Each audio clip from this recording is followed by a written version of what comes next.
The text arrived on a Tuesday evening while I was still at work. Family dinner at Bellini's, 7:30 p.m. Important announcement. My brother had sent it to our family group chat. No context, no explanation, just those few words. But something about that word, important, made my stomach twist. In my family, important usually meant something that had nothing to do with me. I'm Maya Chen, 28 years old, and despite working as a pediatric physical therapist helping children walk again after accidents, I've always felt like I was walking on eggshells in my own family. My shift ended at 6:45, leaving me just enough time to make it to Bellini's. I debated changing out of my work clothes, navy scrubs with cartoon animals printed on them, but there wasn't time. Besides, my family had seen me in worse. The restaurant parking lot was almost full when I arrived. Golden hour sunlight streamed across the windshield as I checked my reflection in the rearview mirror. Dark circles under my eyes from a 12-hour shift. Hair pulled back in a messy bun. Not exactly dinner party ready, but it would have to do. Just breathe, I whispered to myself. Maybe this time will be different. I'd been telling myself that for years. Inside Bellini's, the hostess led me past tables of laughing couples and families to a private room in the back. Before I even turned the corner, I heard my brother Jackson's booming laugh. He always had a way of filling a room with his presence. And then I said, "That's not a contract. That's barely a napkin with some scribbles," Jackson was saying as I walked in. Everyone erupted in laughter. My father, Richard, clapped him on the shoulder, pride evident in his eyes. My mother, Vivien, was wiping away tears of laughter. Even my grandmother, Eleanor, who rarely showed emotion, was smiling widely. They didn't notice me standing in the doorway. They never did. Vivien looked up first. "Oh, Maya, you made it." Not a question, not quite welcome either. Just an acknowledgement of my existence. "Sorry I'm late. Work ran over." I slid into the only empty chair, noticeably separate from the rest of the table setting. The waiter had to bring an extra place setting just for me. "Still wearing those children's pajamas." "I see," Jackson said, eyeing my scrubs. At 32, my brother was a corporate lawyer with an expensive suit collection and an even more expensive apartment downtown. They're scrubs. "I help kids walk again, remember?" I replied, trying to keep my voice light.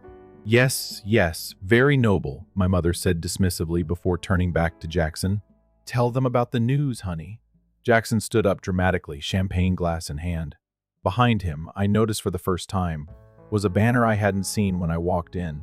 "Congratulations to our real son," it proclaimed in glittering gold letters. My heart froze. "Real son? As you all know," Jackson began, his voice performative, "I've been fascinated with ancestry lately. So I did one of those DNA tests. I sat there, my throat tightening as he continued. And it turns out I'm 100% biologically mom and dad's. Not adopted, not a mix-up at the hospital. Their genuine biological son. Can you believe it? All these years we thought there might have been a donor involved because of mom's fertility treatments. But nope, I'm the real deal." Everyone cheered. My father wiped away what looked like an actual tear. My mother beamed with pride I'd never seen directed at me. To Jackson, my father toasted, our flesh and blood. I sat there, my untouched water glass sweating onto the tablecloth. No one looked at me. No one seemed to remember I was there at all. So, I finally spoke, my voice smaller than I intended. "What does this mean about me?" The table fell silent. My mother shifted uncomfortably in her seat. My father suddenly became fascinated with the pattern on his necktie. Jackson, never one for subtlety, laughed. "Well, sis, the doctors always said there were 2 embryos during the fertility treatments. Looks like I'm the biological one, and you're something else." "Something else," I repeated numbly. "It doesn't change anything," my mother said quickly, not quite meeting my eyes. "You're still family. Sort of. There it was. 28 years of feeling like I didn't quite fit, of working twice as hard for half the recognition, of making myself smaller to avoid being in the way. 28 years of sort of belonging. Do you want to see the results?" Jackson was already pulling out his phone, eager to show everyone the proof of his belonging. As if the banner wasn't enough, I felt like I was underwater, their voices muffled and distant. My grandmother Eleanor was watching me from across the table, her eyes sharp and knowing in a way that made me uncomfortable. "Maya has always been different," my mother was saying to no one in particular. "This explains so much. Different. That word had followed me my entire life. Different interests, different goals, different temperament. I'd always thought it was just personality, but now, "Excuse me," I mumbled, pushing back from the table. Restroom. No one acknowledged me as I left. The conversation had already moved on, like a stream flowing around a forgotten stone. In the hallway, I leaned against the wall, trying to steady my breathing. The restaurant's ambient noise washed over me, clinking glasses, casual laughter, the soft murmur of normal families having normal dinners without their worlds coming apart. "Miss Chen?" I looked up to see one of the restaurant staff watching me with concern. "Are you all right?" he asked. I nodded automatically. "Fine, I'm fine." He hesitated, then reached into his pocket. "I was asked to give you this." He handed me a cream-colored envelope with just my name written across the front. The handwriting was shaky but deliberate, like someone who had taken great care with each letter. "Who gave you this?" I asked, but he was already walking away, disappearing back into the kitchen. I stared down at the envelope, just Maya in careful script. My hands trembled as I held it. For a moment, I considered throwing it away. Hadn't I had enough revelations for one night? But something about the weight of it, the care taken with my name, pulled at me. I slipped into an empty alcove and carefully opened the seal. Inside was a single sheet of paper, folded 3 times. The same careful handwriting filled the page. "Maya, if you're reading this, then they've finally told you something about your past, though I suspect they've only shared enough to hurt you, not enough to heal you. I've kept this secret for too long, bound by promises I should have broken years ago. Your mother, your real mother, was my daughter's college roommate. Her name was Sophia Rivera. She was brilliant, fierce, and loved you more than life itself. She didn't abandon you. She died when you were 6 months old. A brain aneurysm, sudden and unexpected. She was only 24. Vivien was there when it happened. They were best friends once. She promised to care for you as her own, and I believed her. I was wrong. I've watched for years as they pushed you aside, as they treated you like an obligation rather than the gift you are. I've seen you shrink yourself to fit into spaces they never made room for you in. I have Sophia's journals, her photos, her letters to you. I've kept them safe, waiting for the day you were ready to know the truth. I'm staying at the Westbrook Hotel, room 412. Come tonight if you want to know more. It's time you knew who you really are. With love and regret, Eleanor, your grandmother. Though not by blood, I read the letter 3 times, my hands shaking harder with each pass. Eleanor, my grandmother, who wasn't my grandmother, had known all along. Every Christmas dinner, every family gathering, every stilted birthday celebration, she had known. My mother's name was Sophia Rivera, not Vivien Chen. I had a mother with a name, a history, a face I'd never seen. I folded the letter carefully and slipped it into my pocket. Through the doorway, I could see my family. No, not my family. Still celebrating. Jackson at the center of attention as always. They hadn't even noticed I was gone. I walked back to the table and picked up my purse. "I have to go," I said, my voice stronger than it had been all night. Vivien glanced up, annoyed at the interruption. "We haven't even ordered dinner yet." "Emergency at work," one lied. "A patient needs me," Jackson smirked. "Always the responsible one, aren't you? Can't even take one night off to celebrate."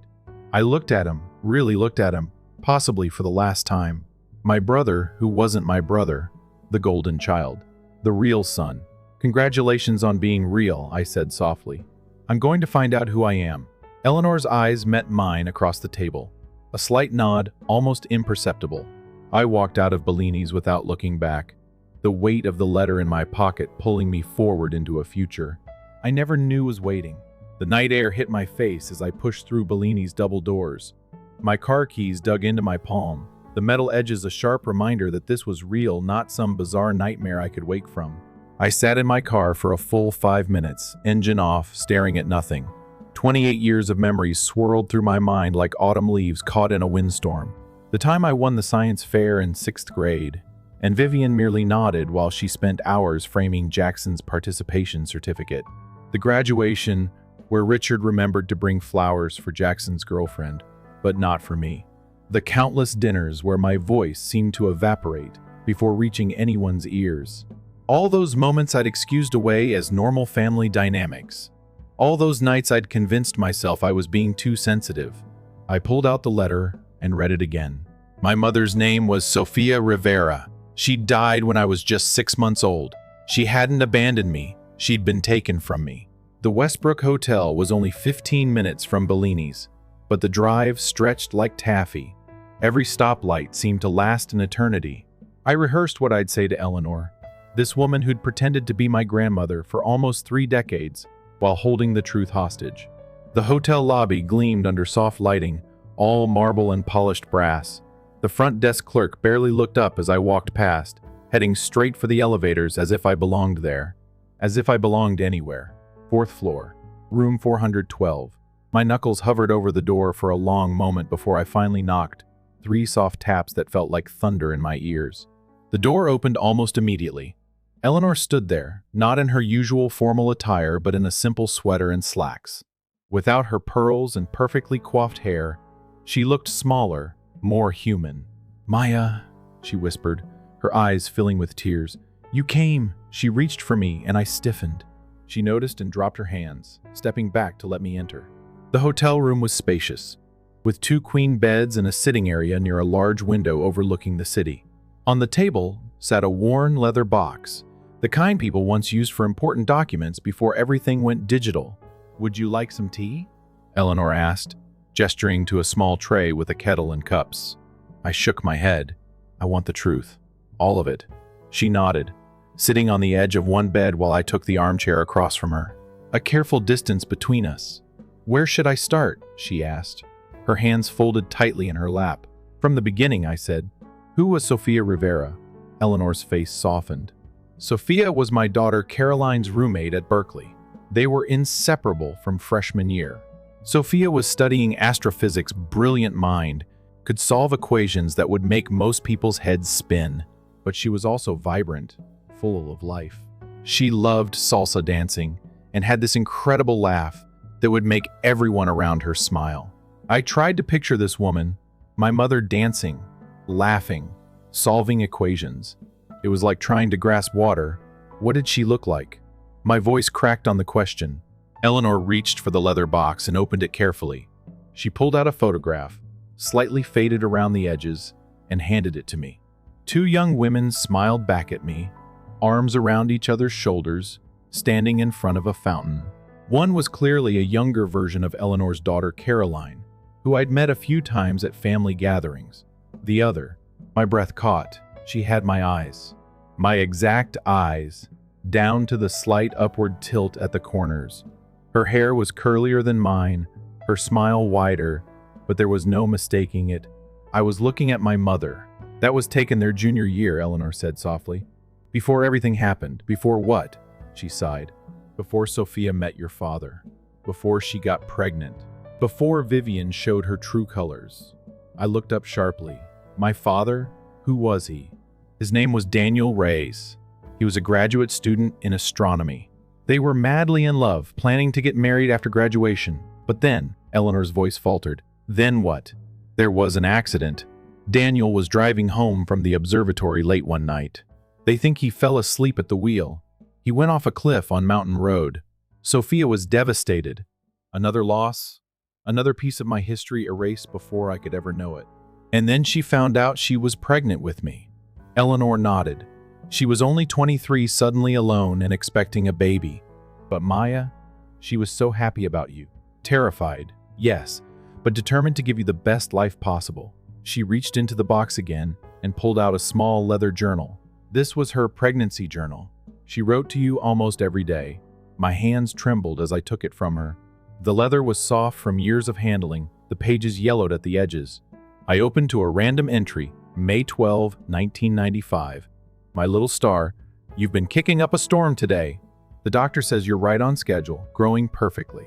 I played Mozart for you this morning, and you seem to dance along already, a music lover like your dad. I found a tiny pair of astronomy-themed pajamas today.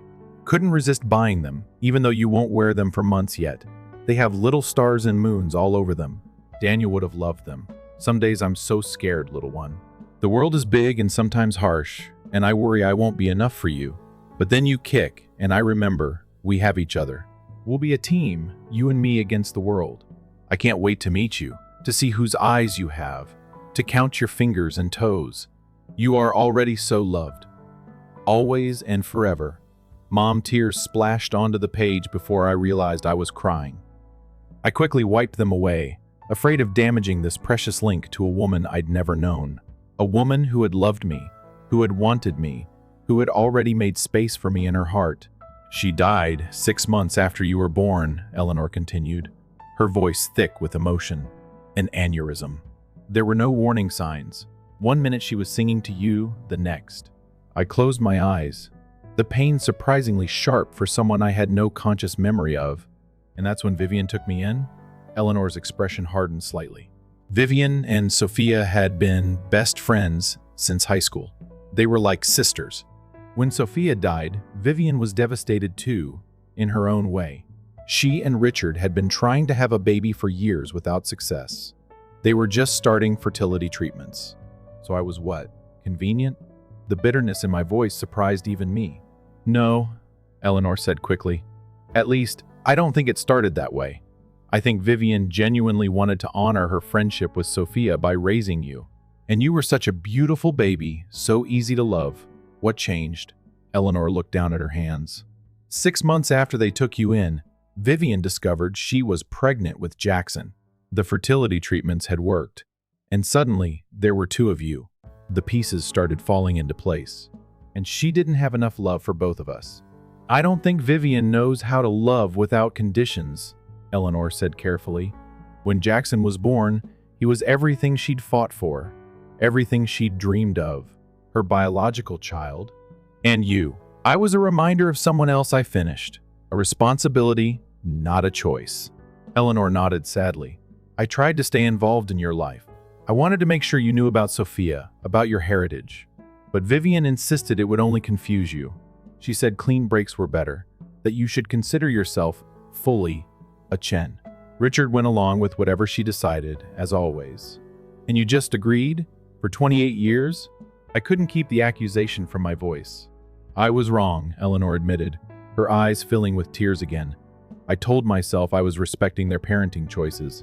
I told myself at least this way, I could still be in your life, still watch over you. But the truth is, I was a coward. Every time I saw them favor Jackson, every time I saw you try so hard for even a scrap of their attention. I should have told you years ago. Why now? I asked. Why tonight? Because of that ridiculous dinner. That banner.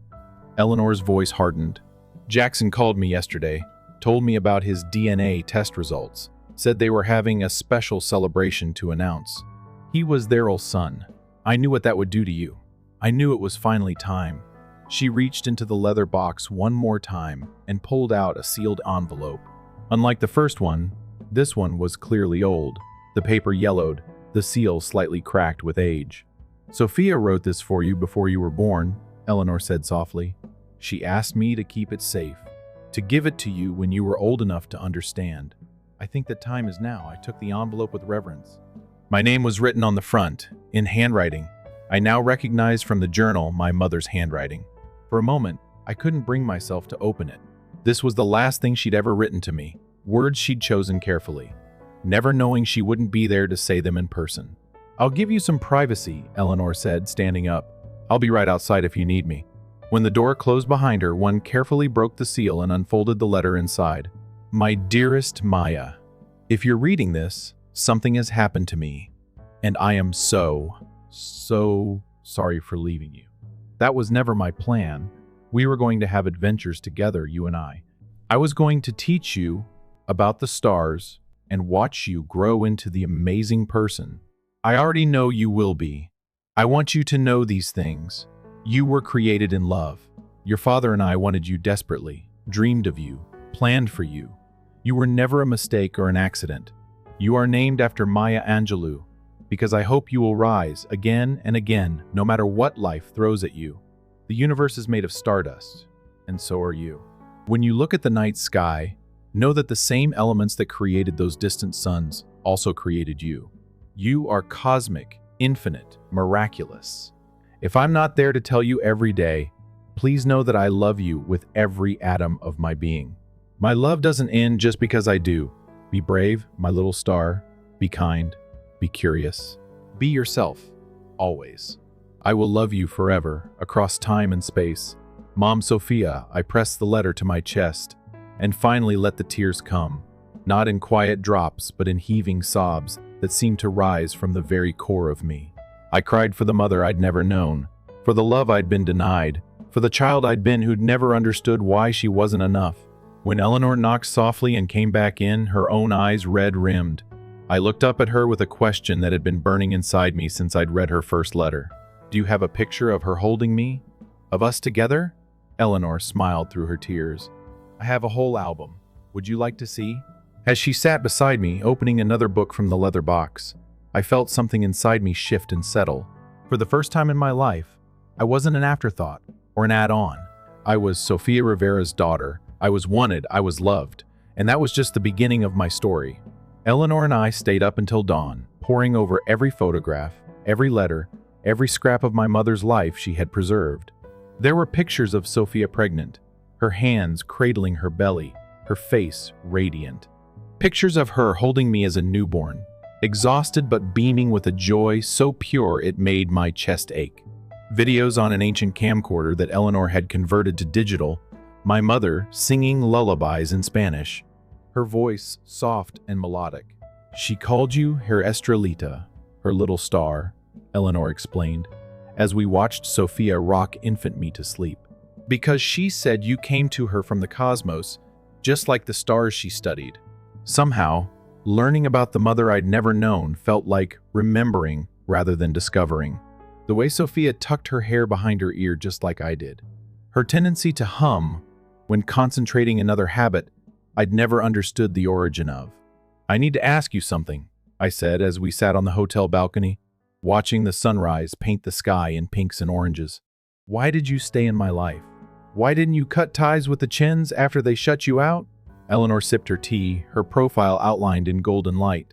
Because you have her eyes, she said simply. Every time I looked at you, I saw Sophia. I couldn't abandon her daughter, even if it meant playing by Vivien's rules. I nodded, understanding for the first time the compromise she'd made. So all those Christmases, those birthdays when you'd pull me aside and tell me how special I was, how proud you were of me. I was speaking for Sophia, she finished, saying the things she would have said if she could.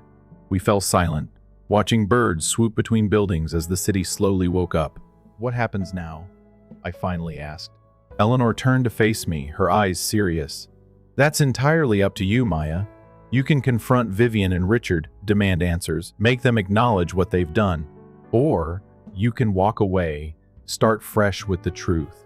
Either way, I'll support you. I thought about going back to that house, about sitting across from Vivien and Richard at their perfectly set dining table, about demanding the truth after 28 years of lies. I need time, I decided. I need space to figure out who I am now. You're welcome to stay here, Eleanor offered. I've booked the room for a week. I shook my head. Thank you, but I need my own space. I paused, realizing something. I need to know more about my mother's culture, her background. She wrote to me in Spanish. Was she? Cuban, Eleanor supplied. Her parents came to the U.S. when she was 5. They passed away before you were born. Car accident when Sophia was in college. That's part of why she and Caroline became so close. They were both orphans in a way. Cuban. I had heritage, ancestry, blood connections I'd never known about. All those years I'd felt out of place in the Chen family's Chinese-American traditions, not because I was ungrateful, as Vivien often implied, but because some part of me had been reaching for something else, something lost. My phone buzzed with a text from Jackson. Where did you go last night? Mom's pissed. I turned off my phone without replying. I have the weekend off work, I told Eleanor. I think I'm going to drive up to my apartment, pack a bag, and go somewhere quiet to think. She nodded, understanding in her eyes. Take this. She handed me the leather box with all of Sophia's belongings. They belong to you now. Before I left, she gave me one more thing, a delicate gold necklace with a tiny star pendant. Sophia wore this every day. She said it reminded her that even when we feel small, we're made of the same stuff as stars. I fastened it around my neck, the pendant resting just below my collarbone, and felt something click into place. My apartment felt strange when I returned, like walking into a movie set of someone else's life. Photos of the Chens on the refrigerator, books on physical therapy neatly lined on shelves. Everything tidy, organized, practical. Nothing that spoke of stars or cosmic connections or Cuban heritage. I moved on autopilot, packing essentials into a duffel bag. Clothes, toiletries, my laptop.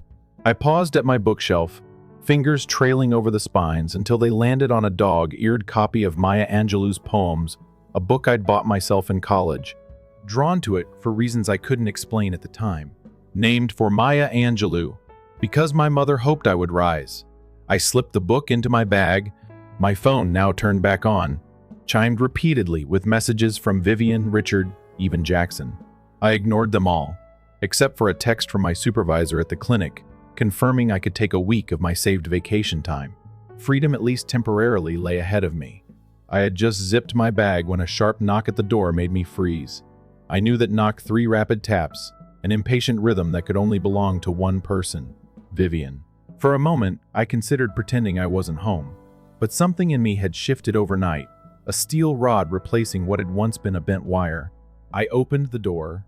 Vivien stood there in her designer pantsuit, not a hair out of place despite the early hour.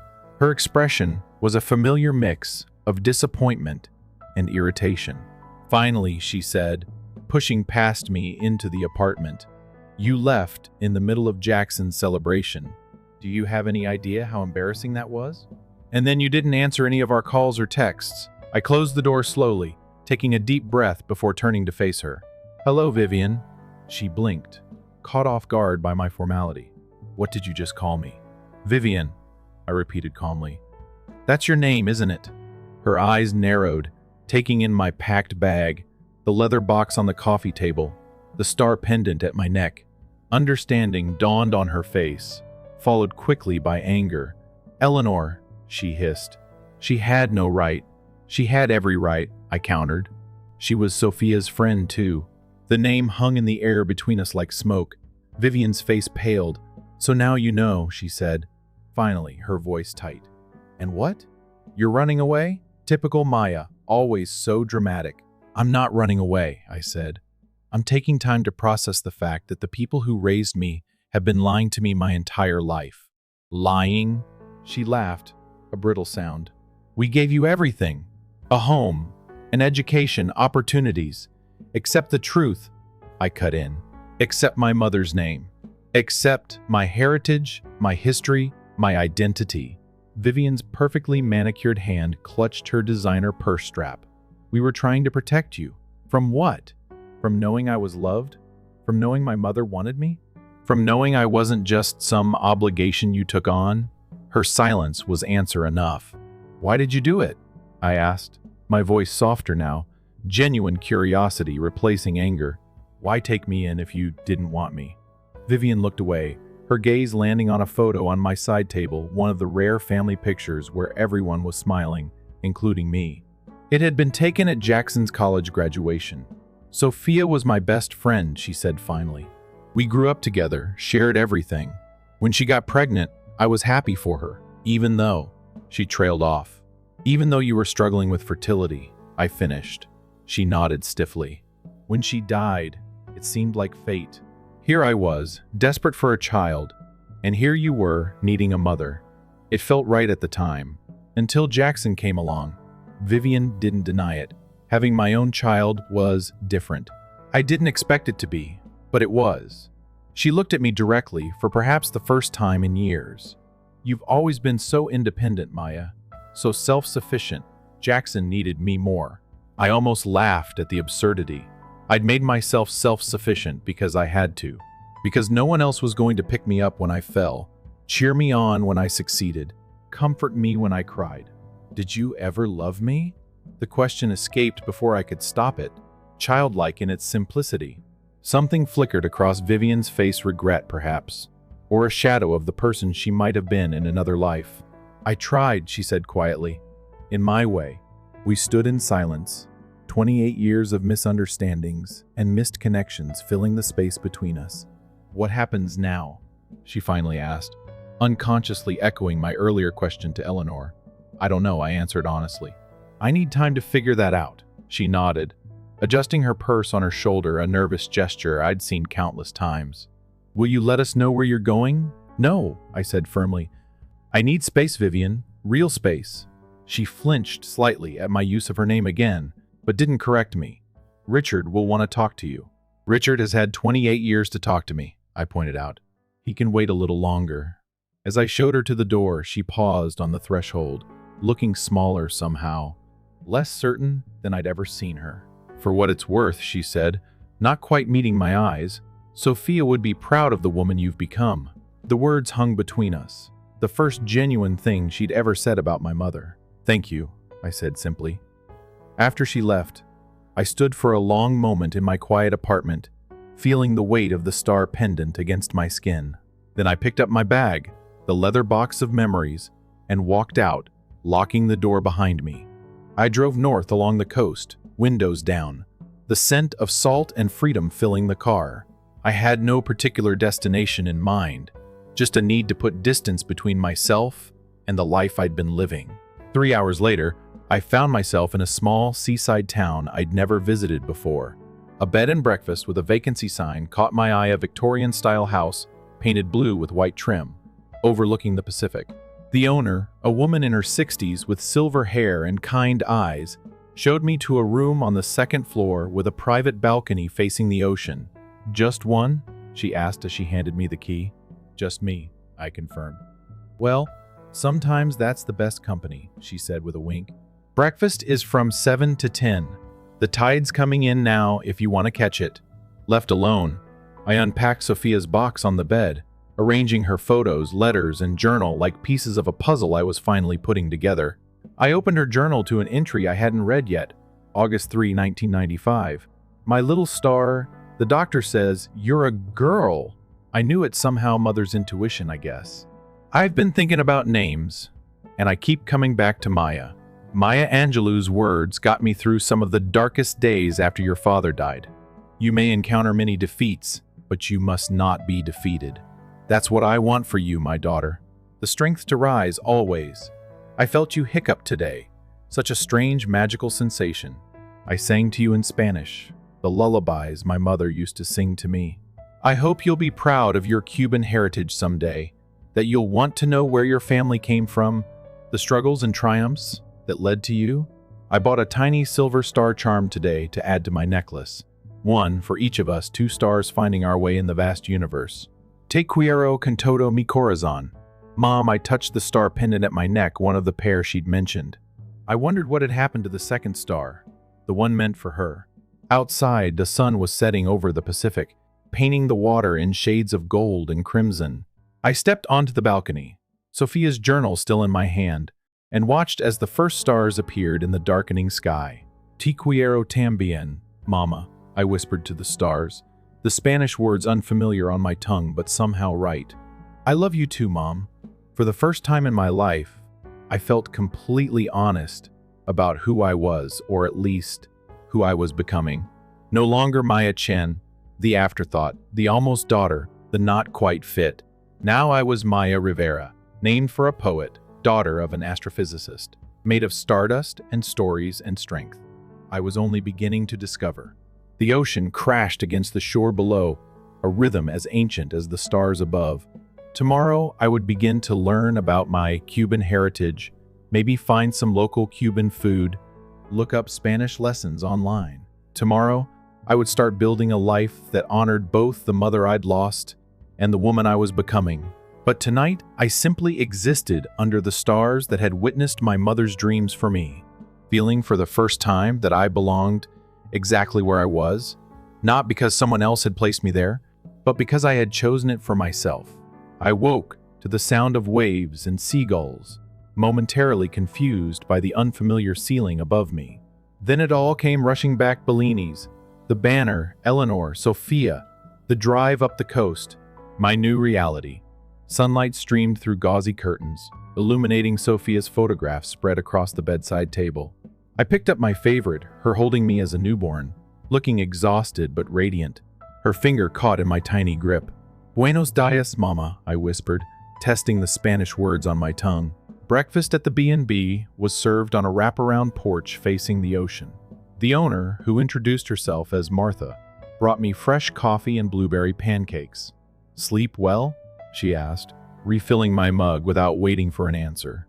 "Better than I have in years," I admitted. It was true, I'd fallen into a deep, dreamless sleep, as if my body recognized I was finally on the right path. "This place has that effect," Martha said with a knowing smile. "Something about the sea air and the distance from whatever you're running from." I nearly choked on my coffee. "That obvious, huh? Honey, I've been running this place for 30 years. I know the look." She patted my shoulder. "Take your time. The ocean's not going anywhere." After breakfast, I walked barefoot along the shoreline, letting the cold Pacific water wash over my toes. The beach was nearly empty, just a few early morning joggers, and an old man walking his dog, perfect for thinking. I pulled out my phone, turned off since yesterday's conversation with Vivien. 16 missed calls, 27 text messages, 3 voicemails, most from Vivien and Jackson, 1 from Richard, surprisingly. I opened Richard's voicemail first, curious what the eternally silent man might have to say. "Maya, it's Dad. Call me back. Not on the house phone. My cell. Just call me." His voice sounded different, strained, almost vulnerable. I felt a flicker of curiosity, but pushed it aside. Whatever Richard wanted could wait. This time was for me. I turned my phone off again and continued walking, focusing on the sensation of sand between my toes, the rhythm of the waves, the vastness of the horizon where water met sky. Hours later, salt-crusted and sun-warmed, I returned to the B&B and opened my laptop. It was time to learn about the heritage that had been kept from me. I started with basic searches: Cuban culture, Cuban traditions, Cuban food. Each result opened a new window into a world I'd never known was mind-vibrant music, rich history, complex politics, incredible cuisine. I bookmarked websites about Cuban history and language learning resources. One search led to another, and soon I found myself looking at academic journals, searching for Sophia Rivera astrophysics. The third result made my heart skip: Stellar Formation in Dwarf Galaxies, New Perspectives, by Sophia Rivera, University of California, Berkeley, 1994. My mother's work, her research, her mind. I downloaded the paper immediately, though much of the technical language was beyond me. Still, seeing her name in print, recognizing phrases she'd used in her journals, it was another piece of her, another connection. A knock at my door interrupted my research spiral. "Package for you," Martha called through the door. Puzzled, I opened it. Martha handed me a padded envelope. "Came by courier," she explained. "Must be important." The return address was Eleanor's. Inside was a slim black device that looked like an old MP3 player, along with a handwritten note. "Maya, found this while going through more of Sophia's things. Thought you should have it right away." It's her voice recorder from grad school, mostly research notes. But there are personal recordings too. The last one is from the day before she died. "Take care of yourself. Call if you need anything. Love, Eleanor." My hands trembled as I turned on the device. It still worked, battery barely holding a charge after all these years. I scrolled through the recordings, labeled meticulously by date. Research notes: Stellar Formation meeting with advisor. Follow-up: birthday ideas for Caroline, letter to Maya. Draft, and, finally, for Maya when I'm gone. My heart pounding. I pressed play on the last recording. Static crackled, then cleared. And there was her voice, the same voice from the videos, but softer now, intimate, as if she were speaking directly to me. "Mi Estrelita, my Maya. If you're listening to this, then something's happened to me. I pray you never have to hear this recording, that I'll be there to tell you these things myself. But life has taught me to prepare for the worst while hoping for the best. I'm recording this because lately, I've had this strange feeling, like a shadow at the edge of my vision. Maybe it's just new mom anxiety. Maybe it's lack of sleep you're teething, and neither of us has slept properly in days. But if my intuition is right, if something happens to me, I need you to know these things. First, none of this is your fault. Children often blame themselves when parents leave. But my love, if I'm gone, It's nothing you did or didn't do. Second, I've arranged for Vivien and Richard to care for you if anything happens. They're struggling to have a baby themselves, and I know Vivien will love you like her own. She promised me. You'll be safe with them, surrounded by people who love you. I paused the recording, a bitter laugh escaping my lips. If only she had known how wrong she was about Vivien's capacity to love someone else's child. I pressed play again, needing to hear the rest. Third, remember that you are my greatest accomplishment. Not my research, not my degrees, you. Every time you look at the stars, know that the same forces that created them created you. You are cosmic, miraculous, perfect. And finally, me, Estrelita, live a life that makes you happy. Not what others expect of you, not what you think I would have wanted. What brings you joy? That's all I've ever wanted for you. Ti amo con todo mi corazón. I love you with all my heart. Always and forever. The recording ended with a soft kiss sound, then silence. I sat motionless, tears streaming down my face. For 28 years, I'd lived without knowing this voice, this love, this unconditional acceptance. For 28 years, I'd tried to earn love from people incapable of giving it freely. And all this time, my mother's love had been waiting for me, preserved in journals and recordings and photographs, in the star pendant around my neck, in the very marrow of my bones. I played the recording again, and again, and again, until her voice felt etched into my memory, until I could close my eyes and hear her, as if she were sitting beside me. As the afternoon light softened into evening, I made a decision.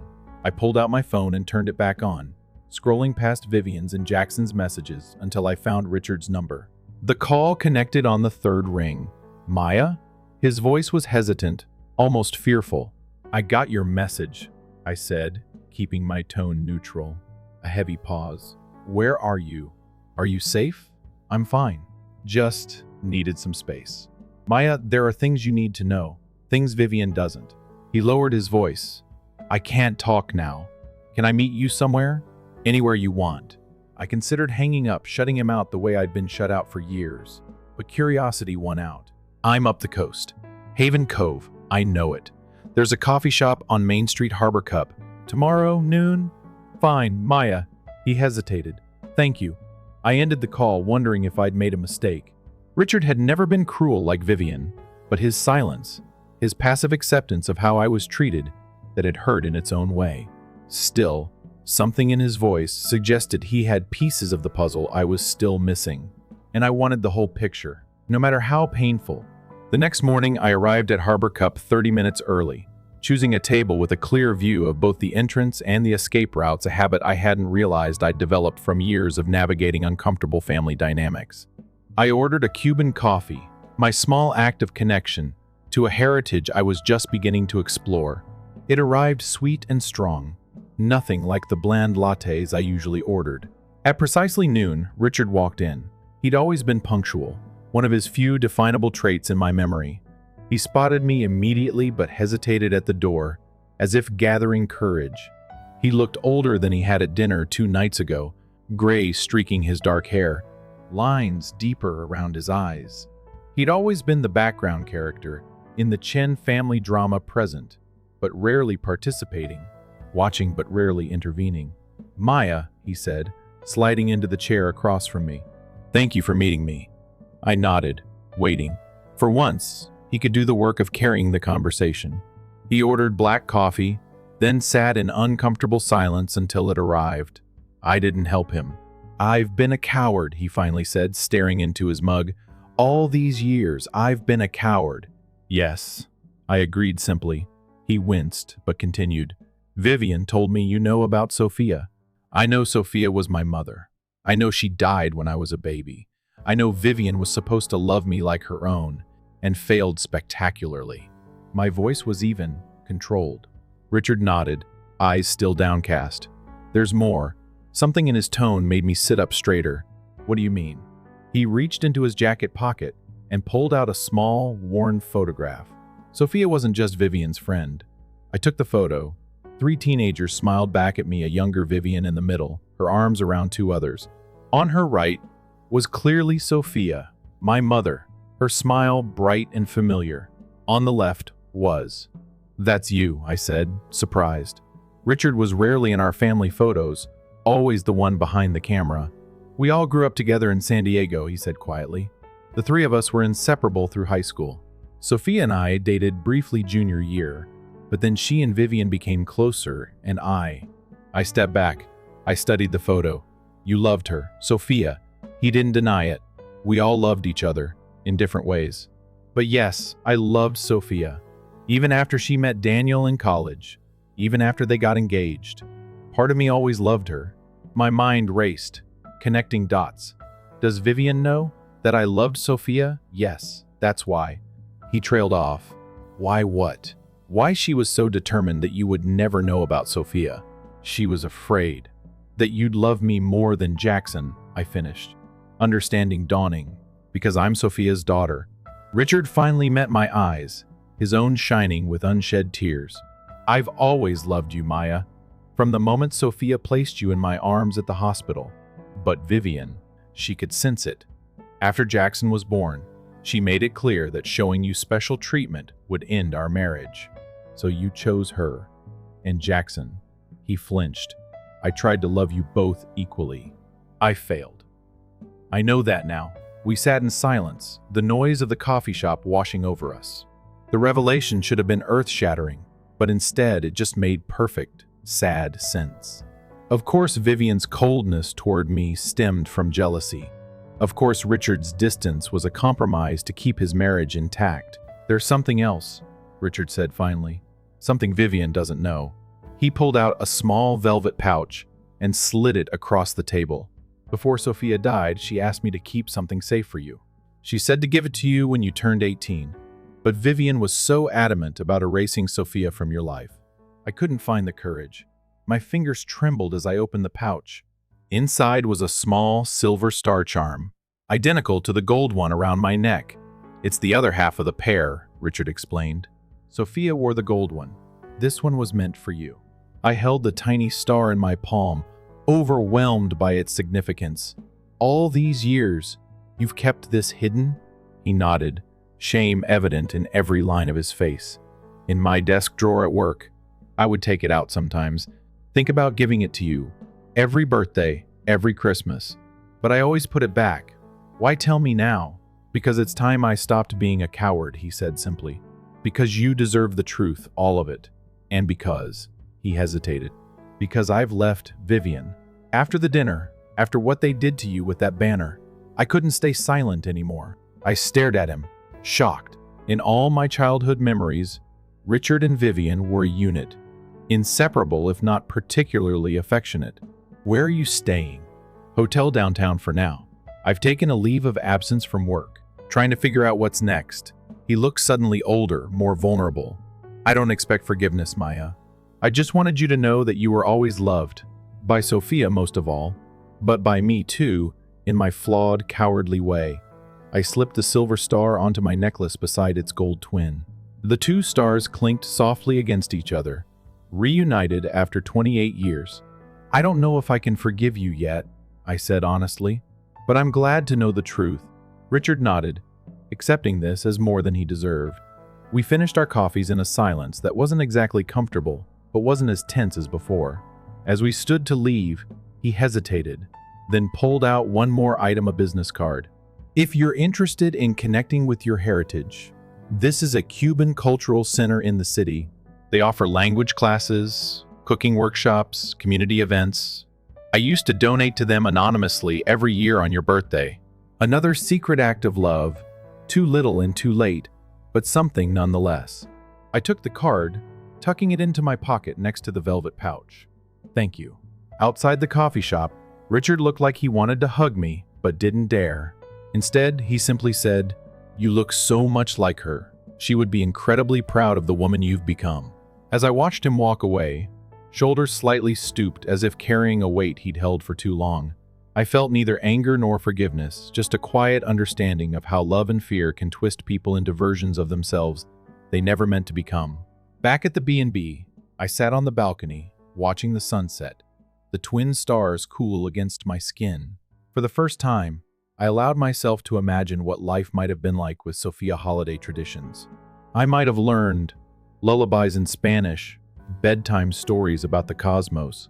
But alongside that ache of what could have been, I felt something new taking root, not just grief for what I'd lost, but possibility for what I might still discover. My story hadn't ended with Sophia's death or with the Chin's deception. In many ways, it was just beginning. I pulled out my laptop and opened a new document. At the top, I typed, "The Truth in the Envelope, My Journey to Find Sophia Rivera," and then I began to write. "The Truth in the Envelope, Part 5. The words flowed from my fingers like water breaking through a dam, years of unspoken thoughts and newly discovered truths pouring onto the screen. Writing about Sophia, about my journey, felt like having a conversation with her across time. With each paragraph, I felt closer to the mother I'd never known. 2 weeks had passed since I'd fled Bellini's. My vacation time from the clinic had been extended after a brief call with my supervisor, who heard something in my voice that needed no explanation. "Take all the time you need, Maya," she'd said. "Your patients will be here when you're ready." Martha had become something of a confidant, bringing me extra coffee as I typed on the balcony each morning, occasionally sitting with me to share stories of her own complicated family history. "Found families," she told me one evening as we watched the sunset. "Sometimes they're more real than the ones we're born into."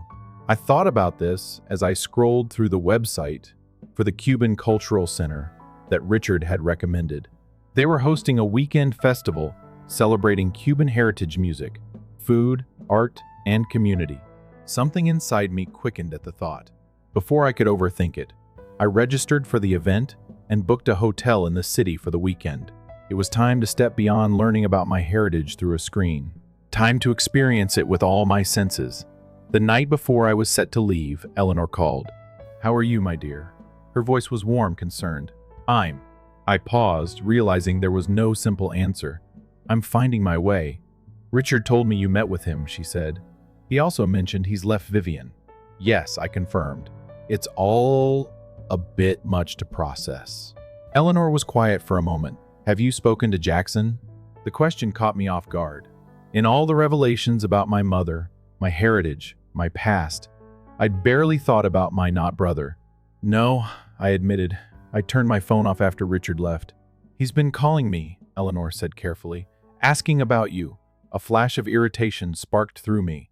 "Let me guess, Vivien sent him to get information." "Actually, I don't think she knows he's called." He seemed concerned in his way. "Jackson, concerned about me?" The concept was so foreign, it took me a moment to process. What did he want? To know if you were okay. To understand what happened. I think.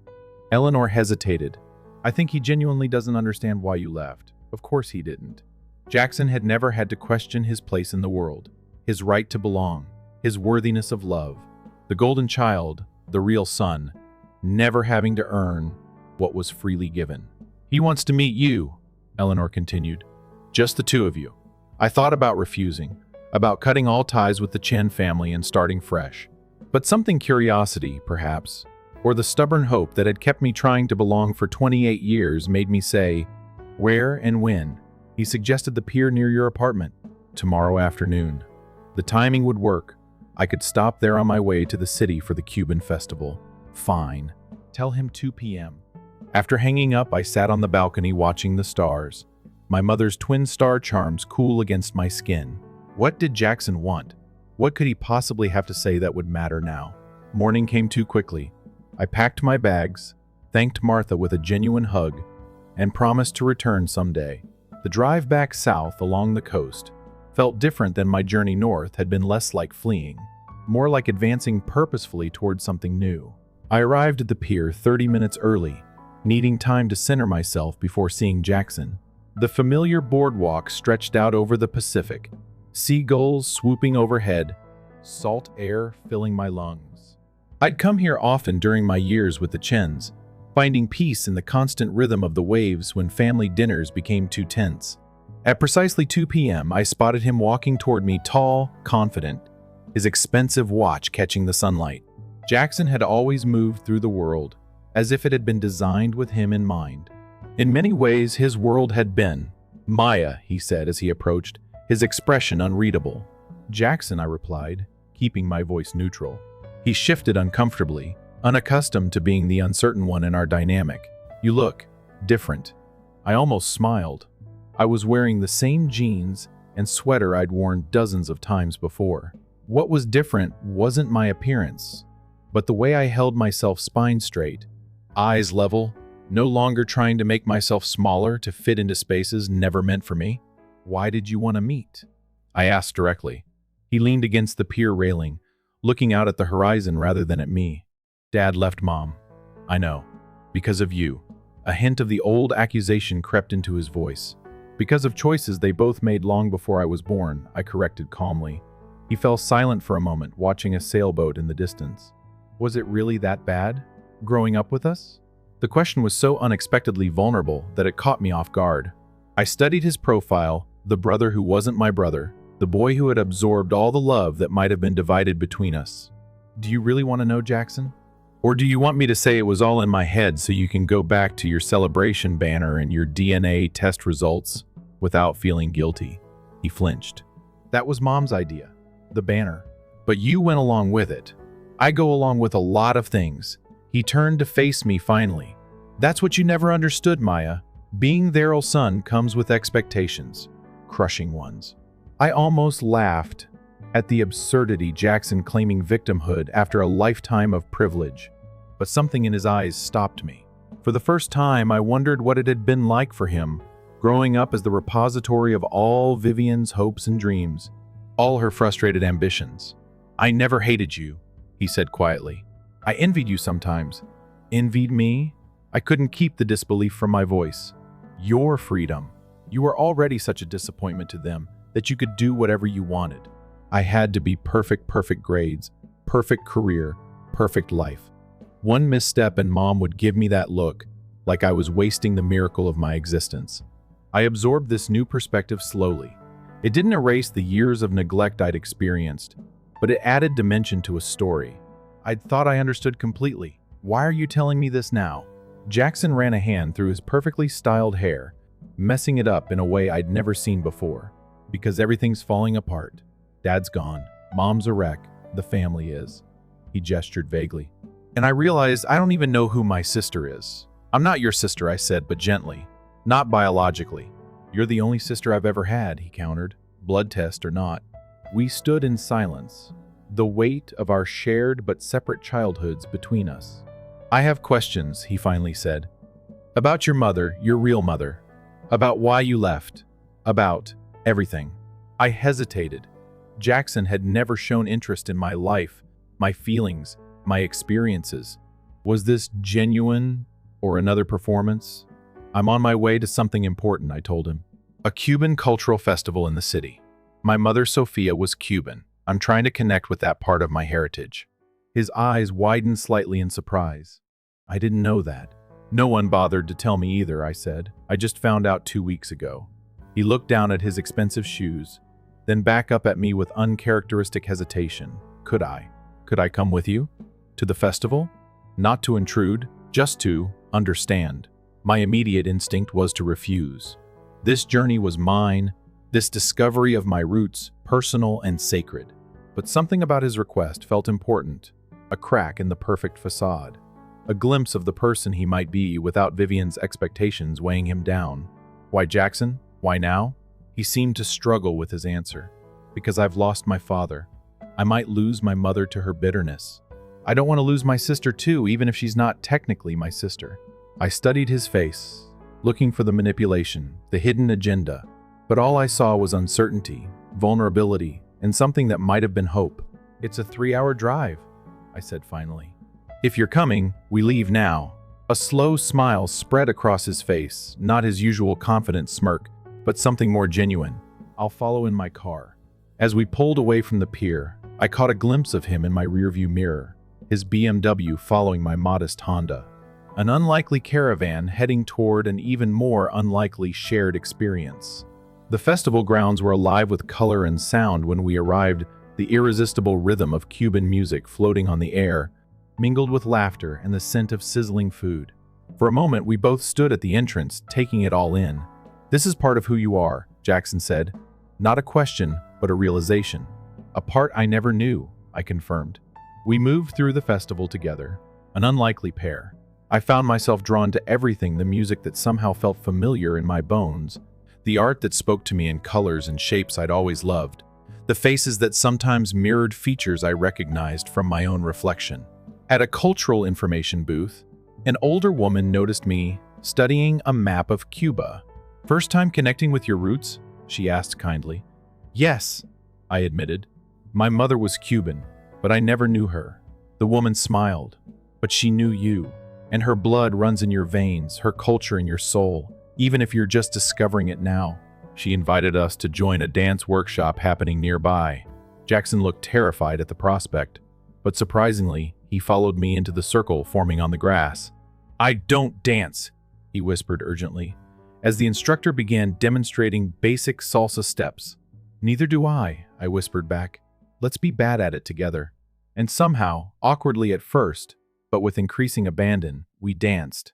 Jackson, who had never let himself look foolish in public, stumbled and laughed at himself.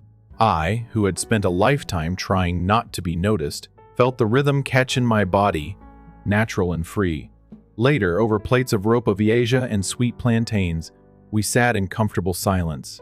The afternoon light cast everything in a golden glow, and for a moment, I could almost imagine Sophia there with us, showing me the foods she'd grown up eating, teaching me the words for things in Spanish.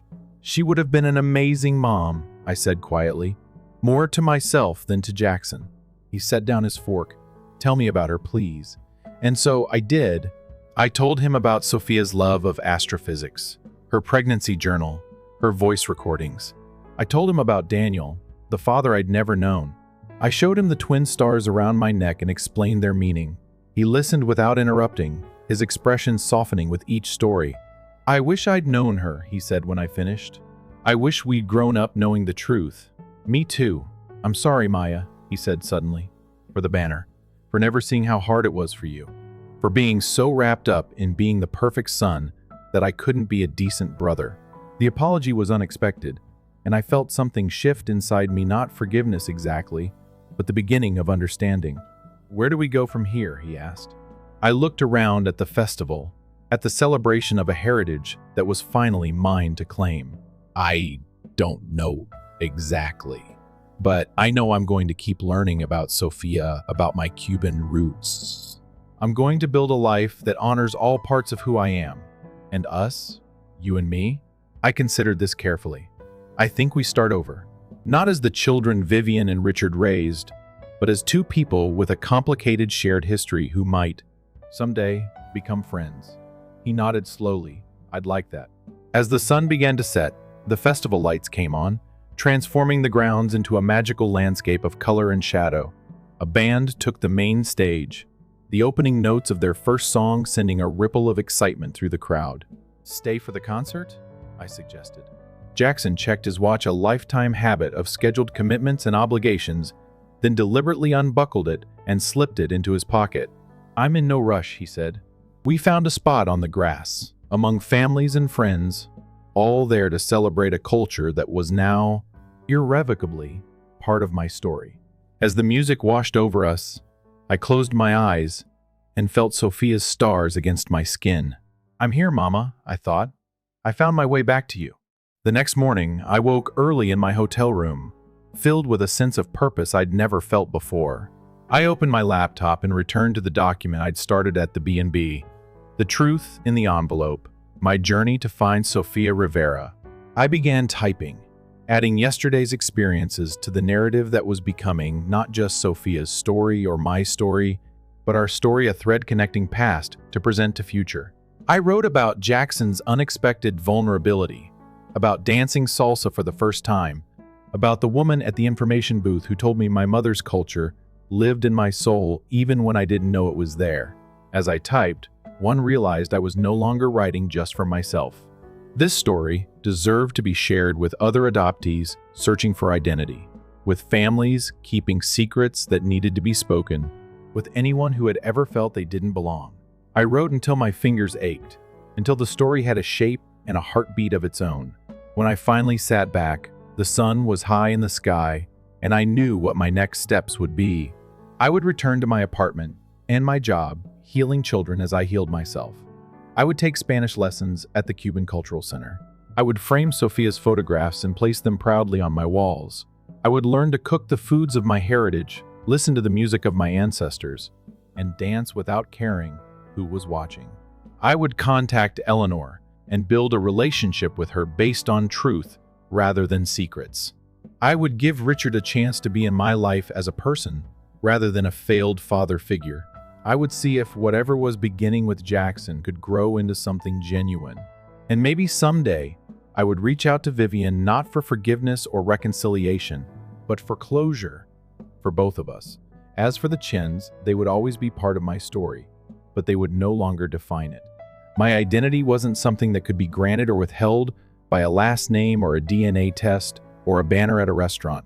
I was Maya Rivera Chen, daughter of Sophia, physical therapist, writer, dancer in training, stargazer. I contained multitudes. I belonged to myself. I closed my laptop and touched the twin stars at my neck, gold and silver, past and present, loss and discovery. "Gracious, Mama," I whispered to the woman who had loved me enough to prepare for a future she wouldn't see. I found my way home. Story 2, everybody put up their hands, one by one. Gabriel, my sister-in-law, stood there grinning like a judge, as though this were a harmless game. She posed the query in a casual manner. Does Alicia need to be excluded from family gatherings? People raised their hands. My in-laws, my father-in-law, my cousins and wives, all save one hand, grandfather, Joss. My kid Luca was clinging to me as I sat there motionless. Confused, he looked about. The quiet was broken by his little voice. "Why are they acting this way, Mom?" I didn't respond. I just stood up, grinned, despite the pain in my eyes, and thanked them for the lunch. With dignity, we departed. The following week, each of them got a letter from a law firm, but I didn't fight back. Something within entirely silenced them. In the past, Sundays had a distinct meaning. They were raucous and full of fun before my husband Micah passed away. Children jogging through the yard with their bare feet, the aroma of freshly baked garlic bread. Brielle tried to get Grandpa Joe to stop playing outdated country music on his portable speaker.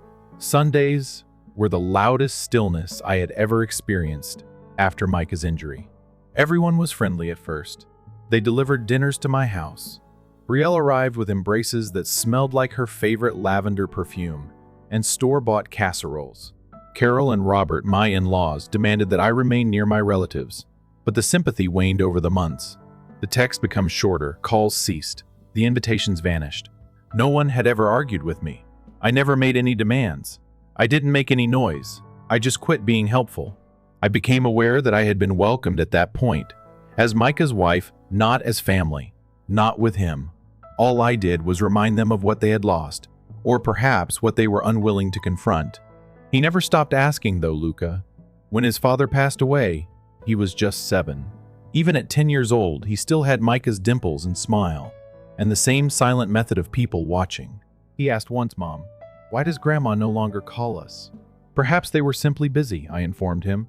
Perhaps they were unsure on how to discuss Daddy. I could sense the sadness seeping into his little chest, even though he nodded. I was unable to make up for the way he missed them, and I made the decision to try again for him. Therefore, it would be lovely to meet you and Luca on Sunday, when Brielle unexpectedly messaged me one Thursday over family supper. I went cold. I went over the paragraph 5 times again. It had the feel of bait, but when I informed Lucas, his countenance brightened. That was all that was required. We were 10 minutes ahead of schedule. Their home was immaculate. A magazine spread would be more appropriate than a toy. Brielle was waiting for us at the door. Hugs and smiles everywhere. She touched my cheek and remarked, "You look great." She had a control and lavender scent. To play, Luca ran inside. I took it all in as I followed more slowly. When I came into the kitchen, Carol hardly gave me a glance. She was preparing her iced tea by chopping lemons, acting as though she hadn't abruptly stopped talking as soon as I entered. From his seat in the den, Robert nodded to me. The football game is already back in the spotlight. Nobody expressed gratitude for our presence. I volunteered to help prepare dinner, After receiving the salad dish, he hurried out of the kitchen. Speak. Carol and Brielle continued making jokes about things I wasn't involved in. Still, I grinned. I had become proficient at that over the years. I was grinning in inappropriate places. I saw Luca at the children's table when supper was served. He was served first by Brielle, followed by the others. I had to acquire a plate by reaching around the dishes when it was my time. The little things added up. Around me there was a lot of conversation. Promotions at work, updates from the school, plans for a vacation. Nobody ever inquired about Luca's well-being or myself. We felt like attendees at a celebration to which we had not received an official invitation. Grandpa Joe provided the lone tender moment. Even though he was now using a cane and moved slowly, his presence remained constant. He passed the bread and took a seat next to me. He responded softly, "I'm glad you came. Luca must understand that he still has a place. You also do, even though they aren't aware of it yet." The knot in my throat was swallowed. At the right moment, he always managed to say precisely what I needed to hear. I turned to face Luca. He and his cousin Levi were giggling. His dish was heaped high, hopeful eyes. What I saw, he did not see. When I entered a room, the air changed, but he was unaware of it. As a youngster, he had the highest regard for others, and I didn't want to deprive him of that. I grinned as a result. I told myself I could handle just one supper, so I kept silent. However, what followed would shatter that stillness and reveal everything I had made a concerted effort to ignore. After dessert, it took place. Plates were still strewn with crumbs at the big dining table, glasses half filled. For a brief moment, I believed I might have made it when the kids fled to the basement. Perhaps I had made it through the night. Brielle got to her feet at that moment. She used a spoon to tap her glass. As if in one, everyone looked to her. I assumed she would disclose something, perhaps some family news. I forced a grin and sat up taller. Then she said it. "We should discuss the conflict in this household, in my opinion." As if she were doing everyone a favor, she stated it. A theatrical exhale, a supportive look to her spouse. She surveyed the table with practiced anxiety. "I am aware that this feeling of uneasiness is not unique to me, and I believe that we must be truthful about its origins." Her meaning was unclear to me. I sensed it, even though no one first paid me any attention. My chest constricted. She went on, "I don't mean to cause any drama, but I think it's safe to say that since Hillary came back to us, things haven't felt the same." She called me by name for the first time, as if I were the most important person in the room. As if I weren't seated there. "I'm not implying that you haven't experienced a lot." She turned to face me and said, "Micah was missed by all of us. We all adored him. However, we've also had to go forward, and I believe that some of us feel like we have to tread carefully all the time. A few of us." I had to look around. Carol refused to look at me. Robert folded his arms and reclined in his chair. Some cousins were twitching, seeming to reposition cutlery. Brielle then grinned. I will always remember that smile. I assumed that we could just cast our votes, no animosity, only a hand signal, should Allura not be invited to any further family gatherings. For the sake of harmony. I briefly believed I had misheard her. It seemed as if I had departed from my body. Then it took place. Carol raised one hand, then another, Robert, Levi's father, followed by his mother. Even those with whom I had not talked during the evening. Even those who didn't appear to give a damn. With the exception of Grandpa Joe, all hands went up. I was having trouble breathing. The blood in my face surged forth. I had ringing in my ears. Then I sensed my sleeve being pulled. Luca. He had returned from the basement, most likely to request another piece of cake. Rather, he had entered this. Confused, he looked about. Then he turned to face me. "Mom?" Softly, he said. "What are they doing?" I was devastated by that. I had a response, not because I didn't have one. In front of him, I simply couldn't say it. I made an effort to grin. My mouth quivered. I grabbed his hand and got to my feet. "I appreciate the supper." I addressed the table. I spoke quietly, yet firmly. "We ought to go." I was not stopped. Not a single word was spoken. Grandpa Joe got up from his chair and put a kind hand on my shoulder as we left. He murmured, "You don't deserve this." I gave a single nod and continued to go. All the way to the car, I kept Luca's hand firmly in mine. He made no more inquiries. As I belted him in, he just laid his head on my arm. I drove quietly home, the type of quiet that resides deep within you. I spent hours that night sitting in the dark, listening to my son's breathing while he slept next to me. I was aware that Brielle had planned that. It was her plan, practiced it, built it up over several months, if not more. Peace was not what she wanted me to leave. She wanted my erasure, as well as this vote. She gave a performance, her brief display of strength, and I gave it to her. However, she was unaware of it. None of them realized that I wouldn't remain silent indefinitely. I didn't yell, I didn't plead. However, I had had enough of portraying the bereaved widow who understood her role. I took the next step. Except for the gentle hum of the refrigerator and the cadence of Luca's breathing next to me, the home was still that evening. He was nestled up to my side, sleeping. He continued to hold onto my shirt sleeve with one hand as if he was worried I would vanish. My eyes were wide open as I lay there in the dark, gazing up at the ceiling. Everything was repeated in my memory. The hands were lifted in Brielle's speech. Luca's query, "What are they doing?" I had suppressed my pride for years in order to maintain peace. I would allow them to gradually push me away, persuading myself that it was honorable to remain silent, that it was better to stay silent than to be the issue. It wasn't simply a nasty vote, though. It was calculated. It was intended to make me look foolish in front of everyone. It was intended to demonstrate to Luca that his mother was not a part of the family that she had formerly supported, and I couldn't let it happen. Being cautious not to wake him, I crept out of bed. I didn't sip the tea I brewed. Rather, the first opened my laptop and retrieved a folder that had voice recordings, old images, and text messages that I hadn't touched in years.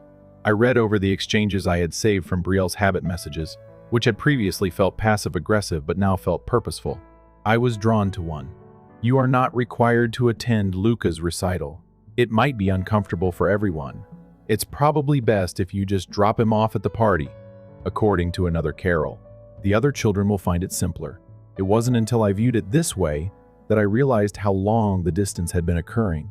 Message after message, one kind suggestion at a time, erasing me. I launched my note-taking app and began writing. I mentioned everything, even the vote, the hushed remarks about my parenting, and the way they kept me out of family matters. I recalled Brielle saying things like, "You can be so sensitive," or "We all feel a little uncomfortable around Elira." I was struck. This was more than a personal matter. It was a pattern that might be contested in court. By morning, I had located an internet legal company that focused on reputational harm and family harassment. I sent in a consultation request. In less than a day, I was talking to Danica Rhodes, a shrewd, composed lawyer who didn't hesitate to listen to me explain what had transpired. She remarked, "I don't think they expect you to push back." "No, they don't. But I'm not doing this for myself," I said. "My son is the reason I'm doing it." Danica went over the texts. She played the sound. I had forgotten that Luca's wristwatch could record voice messages, so I was unaware that we had done so. Nearly everything from that evening had been captured. The voice of Brielle suggesting the vote, the uncomfortable quiet, the precise words she used, and the moment my name was called. In any case, she is too weak to defend herself. Danica reclined in her seat. "We're going to attach documentation, but we'll draft a cease and desist letter. We'll be clear that this goes beyond hurt feelings.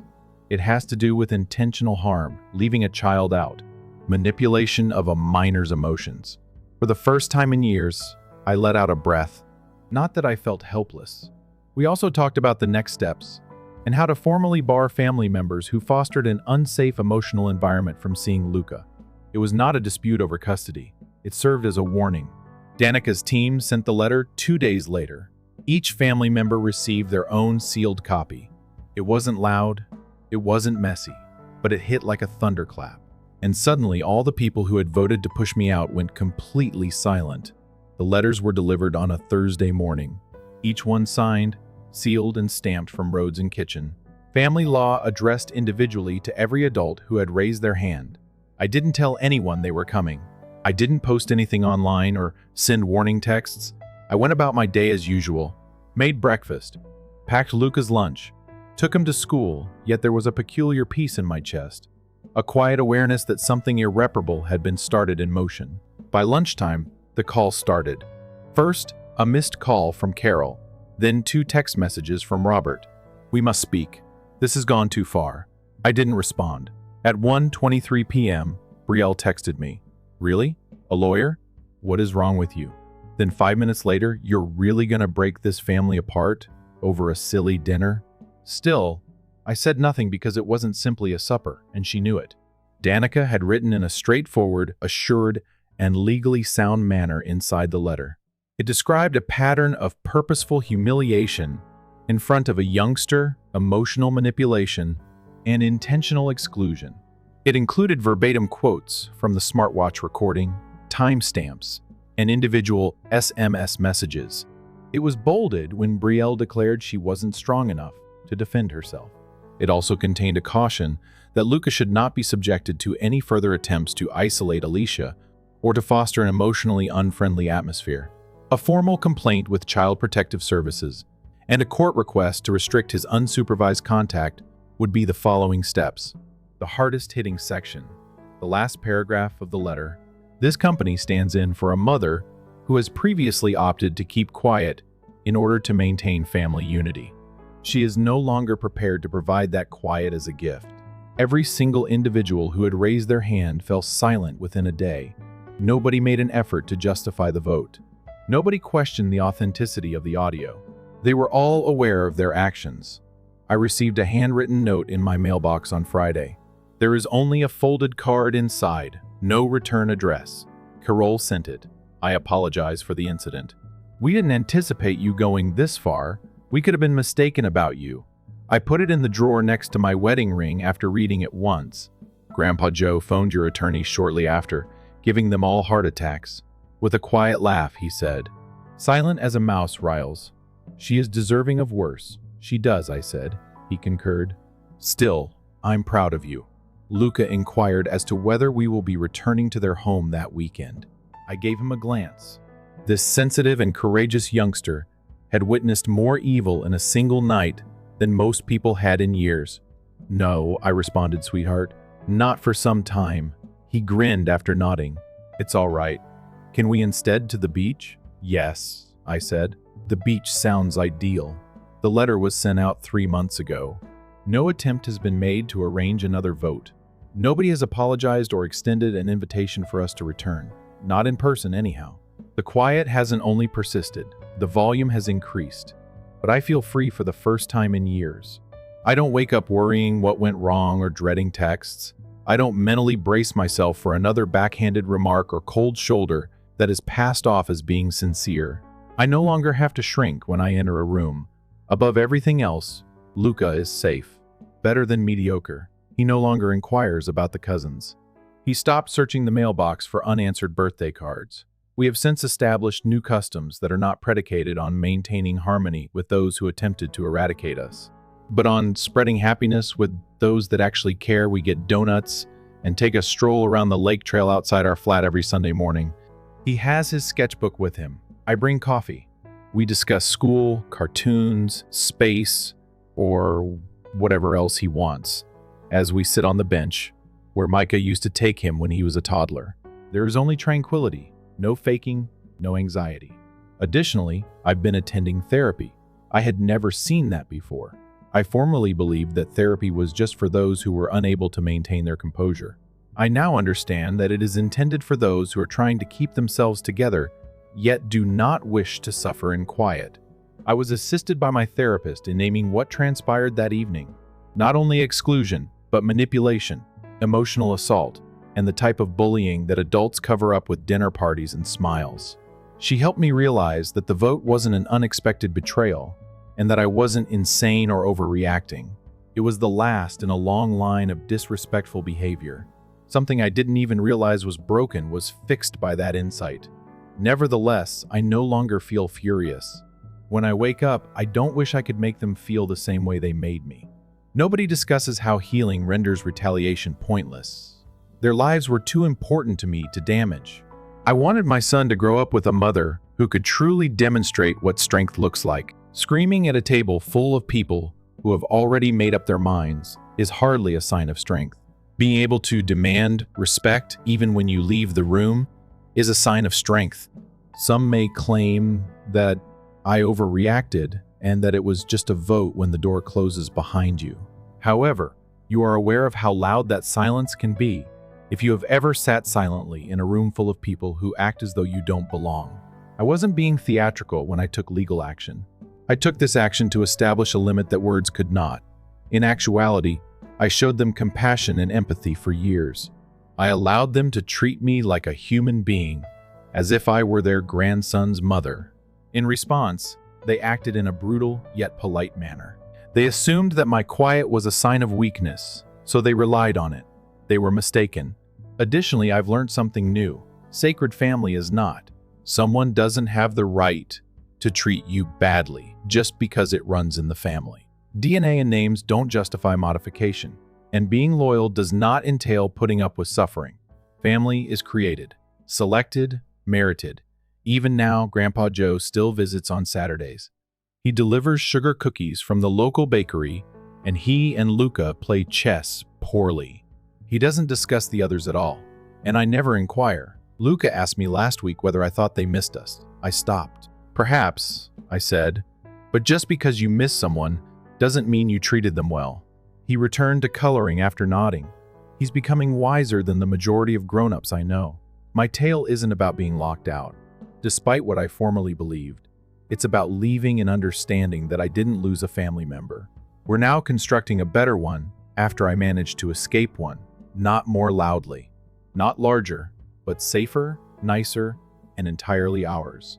If you have ever been the silent person in the room, the one who undervalued the person who opted for peace over retaliation, this tale may have struck a chord with you. I therefore hope that this gives you some strength. Walking away isn't always a sign of weakness. It's the loudest power available. If this adventure resonated with you, would you kindly like the video? Leave a comment below and forward it to someone who should hear it. Did you ever have to leave a family to save your peace? Additionally, be sure to subscribe to the channel if you would want to see more real-life tales like this one, stories about resilience, recovery, and discovering your voice. We can continue to tell important stories thanks to your support. I appreciate you being here. To feel like we belong, we don't need a room full of people. All we need is one place to be heard.